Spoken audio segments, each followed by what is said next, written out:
Time now for Edmond O'Brien as... $1. Start a bed and get your gumshoes on, Johnny. You're going to be busy. Who's this? Ed Bonner, and I'm calling you from Hartford. Heard you were in Boston this week. Get over to the Elwood Faber department store right away. Oh, call me later, Ed, will you? It's still 8 o'clock in the Look, we morning. got $300,000 worth of liability insurance on their fur department. Sure, later. Now they haven't got a fur department anymore. Just had 85 minks stolen. What?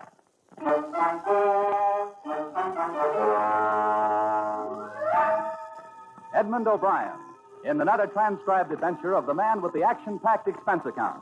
America's fabulous freelance insurance investigator. Yours truly, Johnny Dollar.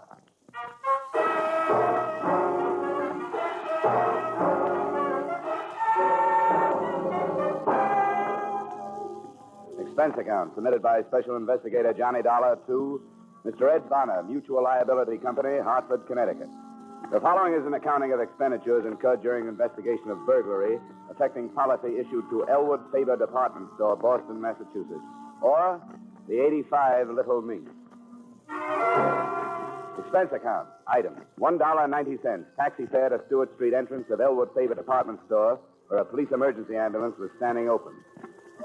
2 police officers were helping a man in a white coat load a blanket-wrapped figure onto the ambulance litter. I got my first information from the intern. Ah, what's up? Oh, I'm at work the wagon. I pick up where everything else left off. This guy's name's Cronin. He's a night watchman here. Dead? Oh, about an inch away. We already gave him a transfusion upstairs. If the bullets don't kill him, the exposure will. What does that mean? Besides holes in his chest, he's also got frostbite. Somebody plugged him, let him lay in the cold storage vault where they keep the furs. How long ago? Oh, who knows? All right, Percy, wind it up. Let's get out of here.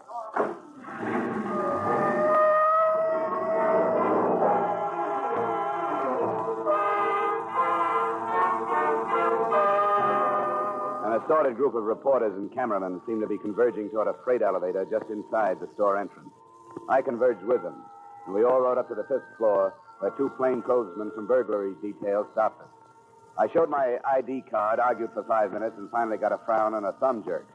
I walked across 35 yards of expensive carpeting through a cubbyhole office door into a large room. Standing in front of a huge refrigerated vault was a tall man in a black Stetson. His name was Delaney. We shook hands. Quite a thing, Dollar. Some guys walked out of here last night with 85 mink coats. It's a mess. You got a cigarette? Yeah, sure. Here you are. Thanks. Store's going to be closed all day while the burglary squad goes over it with everything they got. You can do what you have to do, too. Thanks, Lieutenant. I appreciate it. What do you figure, freight elevator or stairs? Either or both. I don't know. They must have had a panel truck or a big limo in that alley. Yeah, I noticed that on my way up. Could keep any car hidden from the street, and they'd be able to work without being bothered. I got a man coming down to check for tire tracks, but it won't do any good. Whoever they were, they did it quiet, and they did it neat. Neat? Yeah. But quiet? Yeah, you mean that night watchman, Cronin? Well, there must have been some noise when he walked into them and got shot. I hope he lives to tell us something. He's in tough shape. How about this? The vault? Just like the banks have, only smaller. And you can also hang meat in it. Not pried or blasted or cut into, just plain old-fashioned tumbler work. Sandpapered fingers and all. That wouldn't surprise me. Somebody was plenty good. Not even marks of a jimmy or pry tool to feel an edge. Just picked and plucked as nice as you please, and 14 little tumblers fell back, and the door swung open. I thought that kind of thing stopped with Jimmy Valentine. Yeah, so did I. Who reported it? A guy named Dmitri Stroganoff, manager of the fur department. Come on. He's in his office now giving a statement of a couple of my boys. You can have a listen in. All I can say, I ask you, gentlemen, that I just hope... There's your pigeon, Donna. How could 80 of such you. things happen to Dmitri Stroganoff? Aha! Lieutenant Delahane. Mr. Stroganoff, this is Mr. Dollar. He represents your insurance company. Oh, your acquaintanceship, Mr. Dollar, above all else I am glad to make. Aha! 85 mink coats valued at $300,000, coin of the realm. You have, of course, brought check for sale, yes? No. What? The adjuster will do that, Mr. Stroganoff. I'm an investigator, but don't worry. Week by week, month by month, 14 years, I get 2 words from the insurance company. 2 words, pay premium. Now it's Stroganoff's turn to say back his 2 words. Pay Stroganoff. Believe me, Mr. Stroganoff, your money's waiting for you in a vault in a bank in Hartford where nobody can get it but you. Whoa, ba, ba, pa. I suppose you go right on with your statement, Mr. Stroganoff. We have to have it, you know. Why is my 8 for mink in this direction? I answer you. Customer telephones Friday. Send over mink coat right away, she says. I send. Night comes, she wears coat to party. To breakfast next morning, she's also wearing coat, maybe eggs she's eating. To party Saturday and to cocktail Sunday also. Monday, aha. My husband does not like coat. I'm sending back, she says. Minks. Real tough, Mr. Stroganoff.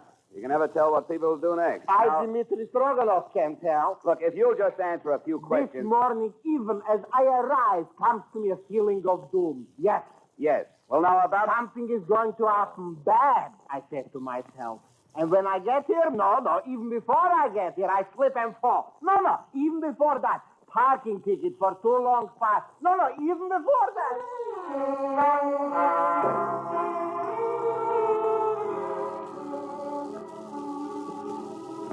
He went on like that for quite a while. And the police stenographer took down every word. His whole testimony typed up into 23 single-spaced pages. But only the following was of any use. Stroganoff arrived at the store at approximately 8:45, found the vault door open and inside the wounded watchman Cronin. Also, the mink coats gone. Stroganoff notified insurance company. Stroganoff notified police, in that order. Expense account, items.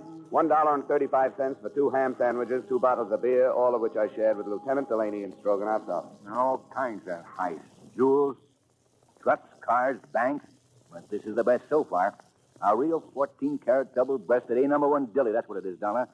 How'd they get in that safe? They just opened it up and walked in the same way you walk in your own front door, Lieutenant. But how? Who's that good? Who? Well, there's the creepy kid. They always say he's that good. You and me both know Creepy died 12 years ago at Dunamore. And there was Dancing Dan Marathon. Dancing Dan. He couldn't open a 2-bit padlock if he had the key. Who is good, Johnny? Who could do it? I wish I knew. Stroganoff's the only one in the store who knows the combo. The only one. But I don't know. But you aren't taking any chances. Didn't I see 2 of your men tail him out of here? You bet your life you did. And by the way, didn't you put in a call to your office and have him checked on? You bet your life I did. Yeah, cop work. All the time we got... Delaney. Yeah. Hi, Richie. Well, give it to me. Yeah. Mm-hmm. All right, thanks. Hospital, Don. The night watchman? Cronin died 10 minutes ago without saying a word. Mm-hmm. I was hoping he'd be able to fill in some gaps. Well, he does. At least one. Which one? The other watchman's story about playing the radio. Yeah. What other watchman? Al Reedy. Oh, I'm sorry, Dollar. Maybe you pass him on. Well, tell me about him. Was he shot too? No. We questioned him first thing this morning. You see, Cronin made the rounds, and Reedy held down the office. Reedy didn't know nothing about anything last night. He was listening to his radio in his office downstairs. What gap does that fill? And Doc says Cronin got it with a 32. Well, it fit. They don't make much noise, and a man leaning into a radio close. Reedy, huh? Well, where can I find him? Right here. He's waiting in the locker room. Right, you want to talk to him? Yeah. Mind? Oh, help yourself, Dollar. Thanks. Oh, Dollar. Yeah? You're looking for $300,000 worth of mink coats. I'm looking for a killer. Don't be a wise guy when you do your poking around, huh? I'll try to keep my nose clean, Lieutenant.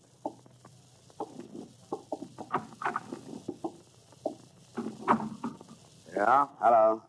You Al Reedy? You another cop? In a way, yeah. In what way? Insurance investigator. All right, Mr. Insurance Investigator. Am I supposed to tell you something that'll tip the whole thing? No, Mr. Night Watchman, you're just supposed to tell me how things went for you last night. Swell. I sat in my office from 10 to 6, went home, went to bed. Got picked up by 2 big flat-footed coppers at 7:30. And here I am. How'd things go with you last night? You sound a little put out, Reedy. Or are you used to places being heisted where you work? What kind of a nasty crack is that? What'd you see in here last night while you were doing all your night watching? Nothing. No freight elevator moving? No. No sounds on the stairs? No. And you didn't hear the shots that plugged Cronin? No, I didn't. Why? Because I sit in my office and listen to disc jockeys. The radio's liable to smother a lot of noise. Wrong answer. Well, the cops like it. I don't. Give me a better one. I'll have to look for it. But I'll find it, mister. Sure you will. Sure you will. But you'll never find those guys who trumped off with those coats last night. You sound awful sure of that. I am. Because you'll spend all your time on someone like me trying to make something out of nothing just to show everybody how good you are. Reedy, if you're clean, you haven't got anything to worry about. Well, maybe, but answer me this. Who's going to say when a guy's clean? When he's right or wrong? A lot of filing cabinets in a building somewhere? Answer me, investigator. Who knows? Who's going to say? Let me alone. Just let me alone.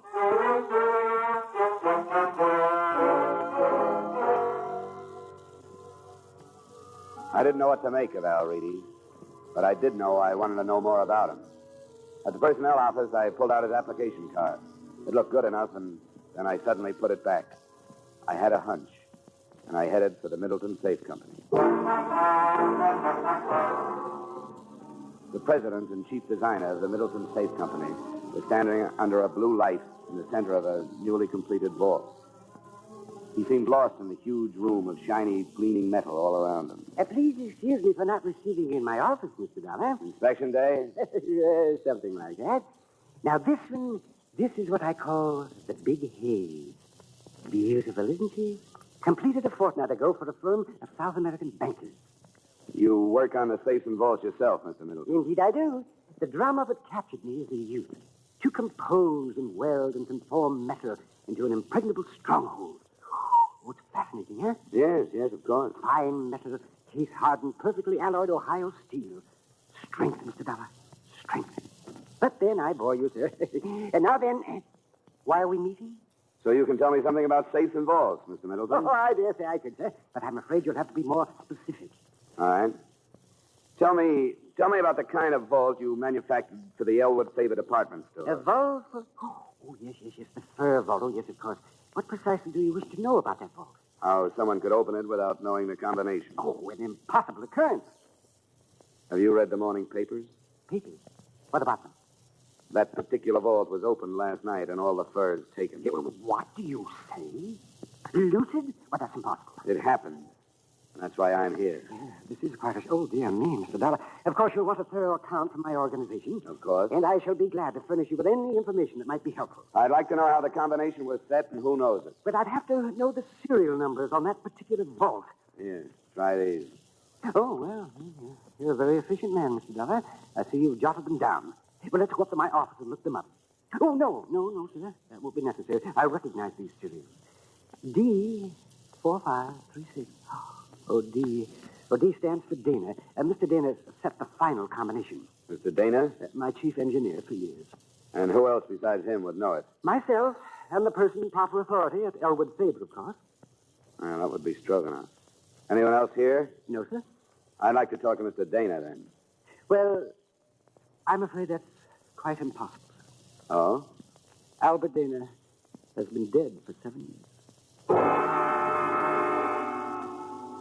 Up to and including that point, I had a whole lot of nothing to go on. But by the time I got back to Boylston Street, heading for my hotel, things began to happen. A police car pulled up at the curb, and a familiar Stetson on top of a familiar head leaned out of the window. Hey, Dollar, yo. Yeah, hello, Delaney. Hop in. Just come by to get you. I thought you might be interested in a guy. What guy? You know, one we found floating down the Charles River an hour ago? Who is he? I don't know. But it looked like he's got the same enemies as a night watchman named Cronin. Huh? Yeah. There were 232 slugs in him. We wouldn't have picked it so fast, only that's the second pair been through ballistics in one day. And they match? Like your two front teeth. The same gun killed the night watchman and the guy in the river.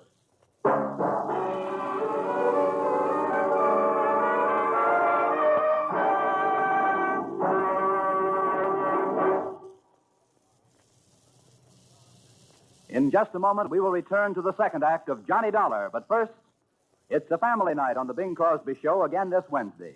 Brother Bob and Bing's son Gary already have scored with the Groner this month. And tomorrow night, Bing's 14-year-old twins, Philip and Dennis, make their debut as a guest team. You'll hear the kids trying to sell Dad a membership in the Bing Crosby Fan Club, a scheme that backfires. And you'll hear some rare and wonderful singing. CBS cordially invites you to hear the Bing Crosby Show this Wednesday and every Wednesday over most of these same CBS stations. Now, with our star, Edmond O'Brien, we return to the second act of yours truly, Johnny Dollar.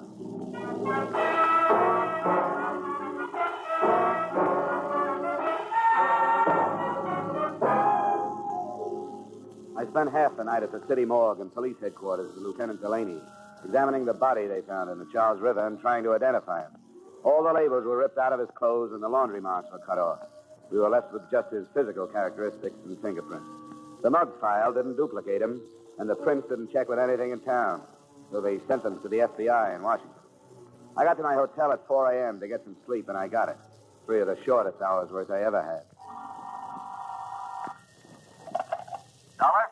I'll tell her when he comes in. That Bonner, Johnny, how would you like to be fired? Huh? Oh, yeah, Mr. Bonner, sir. What can I do for you? Turn up with 85 mink coats. What have you been doing since yesterday? Sleeping? Bonner, I've run my legs down to my knees, honest. I've been trying to find out something, anything. I've peeked into so many corners, I've got television eyes. And I've got a weak heart. Unless we find those furs in 24 hours, we have to pay off Elwood Faber $300,000. Well, what are you going to do? Take it out of my pay? We have to. We'll start by selling your body to a medical school. Please, Johnny, do something. Bonner, what's Elwood Faber's financial position? AAA. Couldn't be better. They wouldn't steal him. How about the fur man, Stroganoff? He's always had money. Family. All right, Bonner, I'll keep after it. I'll call you when I get something. Johnny, don't take my shouting personally, but this is a big one. Give it everything you got.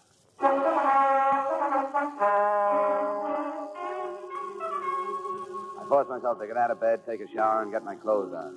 I started for the door and had no idea where I was going Aha, Mr. Dollar. when somebody did my thinking for me. To see you personally, I, Stroganoff, maestro of the Elwood Faber Fur Department, am here. Do you have any news? News. Every paper in the country it should hit twice. Never in my 30 years of association with that foul little beast, the Minks, has anything like this happened. What happened? You wouldn't believe me. Look, I'm pretty gullible. Well, it's incredible. I don't blame you for not believing me. Are we going to keep up this game, or do you tell me? Don't get huffy with Stroganoff. I will tell you. This morning, wrapped in dirty cardboard box, is arriving at the Fur Department. Guess what? A mink coat. Incredible? Incredible indeed. You mean one of the coats was returned by mail? Right. Well, that's encouraging. I am not overjoyed. You still owe me for 84 coats.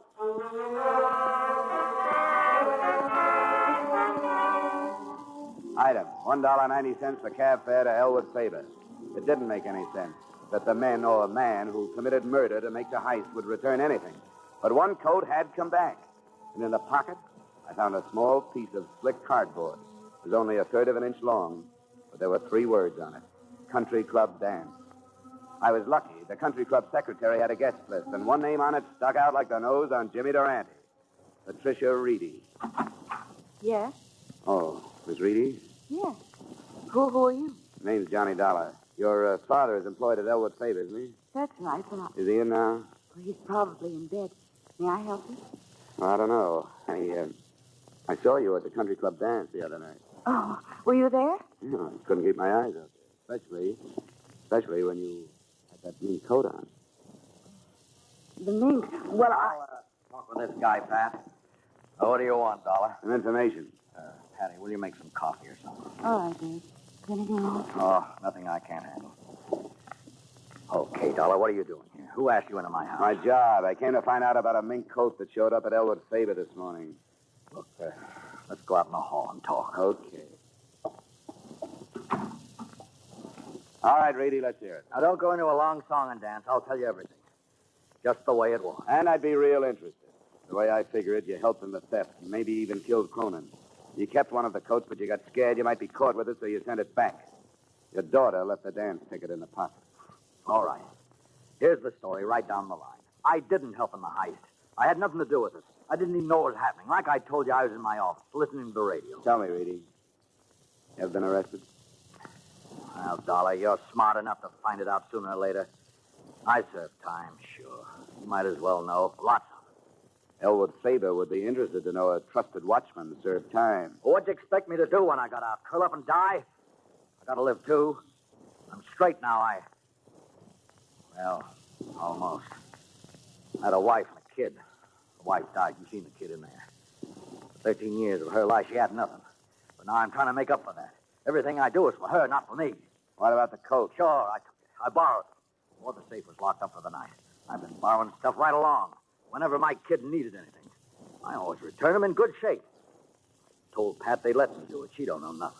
That's kind of a strange philosophy. I don't even know how to spell philosophy. But I do know this. That girl in there has a life ahead of her. Her mind's behind me.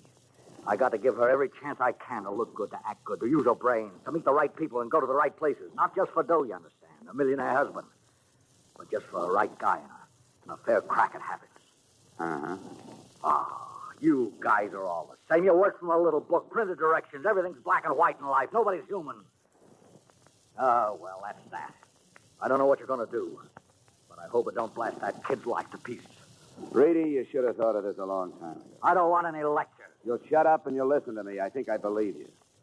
Maybe you're right. Maybe we do work from printed directions a little too much. Well, I can use a little judgment on my job. I think, for now, I'll forget everything you told me and forget where that coat came from. Go on back to bed. Go on, Reedy. Well, I didn't expect that from you, Dollar. Reedy, I know what bad breaks are like, too. Oh, come on. Look, you'll have me doing that in a minute. Hey, Dollar, I don't go in for this stool pigeon stuff. I never have. Well, now I see it another way. It doesn't matter what you tell as long as you tell it to the right guy. What does that mean? I'm going to give you something. It'll take them at least 24 hours to identify the guy they found in the Charles River. Picture in the paper this morning. Well, I can tell you right now who he is. Who? Who is he? Ted Gray. Worked in Elwood Faber about 6 weeks. Was fired 2 weeks ago. How do you know? Oh, I just know.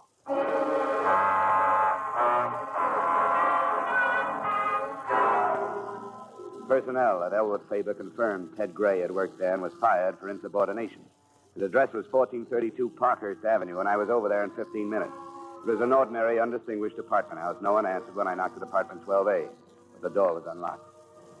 Except for the furniture, the room had almost nothing to offer. I poked around for half an hour before I saw the phone numbers written on the wallpaper next to the phone.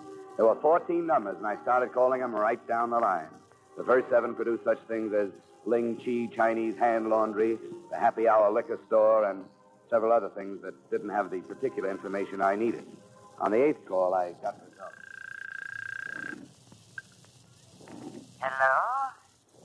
Hello? Is Harry there? Harry? Harry who? Harry Gordon. But I'm sorry.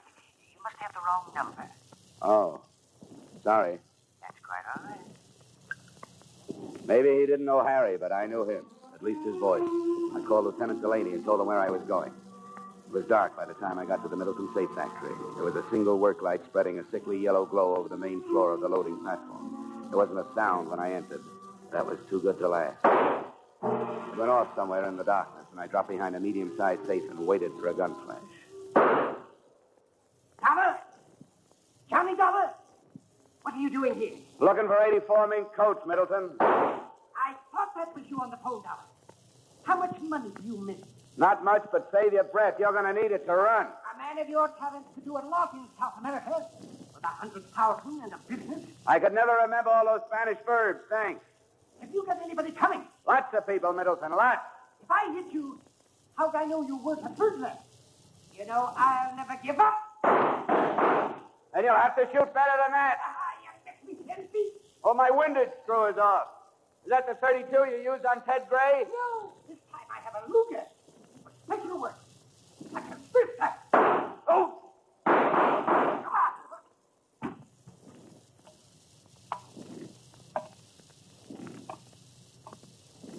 That Luger didn't help you much, Middleton. It was an ignominious end. Yeah, you blew a good life.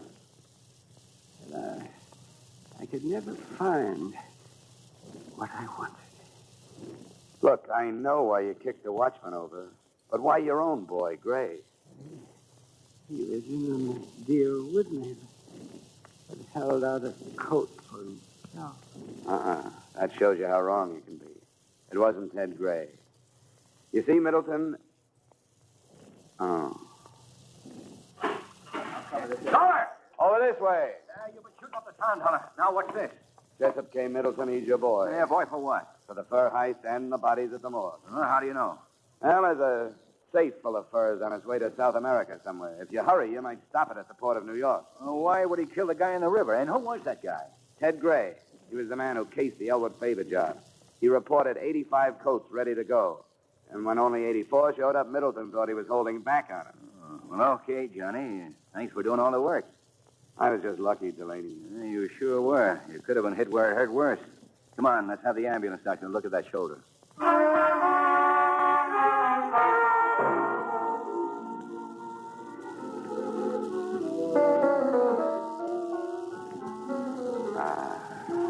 This is the only way to live. Miss Reedy, you... Make it Pat. You know, you're great on your feet. Well, what about you, Johnny?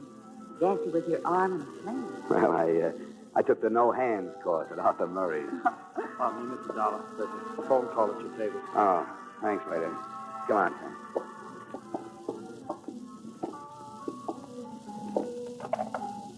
Johnny Dollar. That Bonner dollar. Bonner? I won't take another job for at least a week. No, it's not that. What is it? Are you afraid I'll put a night out on the swindle sheet? You aren't finished. Not finished. Hey, you got the coat, didn't you? Yeah, we found the safe down at the dock. Caught it just before it was loaded for South America. There were 84 coats in it, all right. But you know the one that was sent back in the mail? It's been stolen again. One's still missing. Oh, really? Oh, that. Oh, yeah. Well, you know, Bonner, somehow I have a feeling that last coat will be in the mail tomorrow. Are you sure? Positive. So long, Mr. Bonner. So long, Johnny. Who was it? Oh, nobody important. You know something, Pat? You look just grand and neat.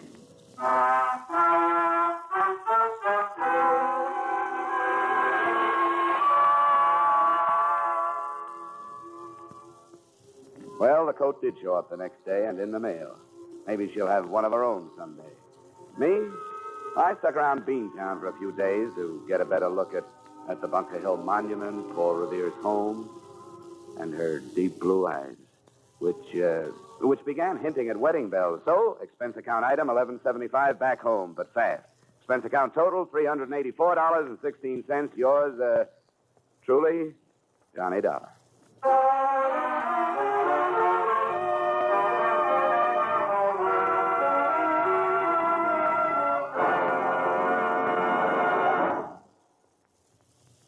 Yours truly, Johnny Dollar, stars Edmond O'Brien in the title role and was written tonight by E. Jack Newman and John Michael Hayes, with music by Leith Stevens. Featured in our cast were Harry Bartell, Joseph Kearns, Hunt Conried, Bill Johnstone, Howard McNear, and Gloria Blondell. Yours truly, Johnny Dollar, is produced and directed by Jaime Del Valle.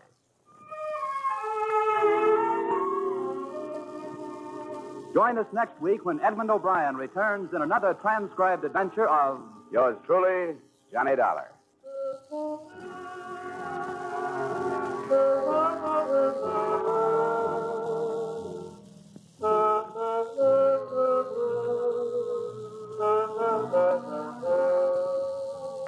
If you've got a piece of string handy, you better tie it around your fingers so you won't forget to file your income tax return. The deadline is March 15th, you know, and March 15th is right at hand. So to avoid penalties, file your returns promptly, but don't be in such a hurry that you forget to sign your name or attach your withholding statement. Now stay tuned for the adventures of Philip Marlowe, which follows immediately over most of these same CBS stations. This is CBS, where you meet Gene Autry every Saturday night, the Columbia Broadcasting System.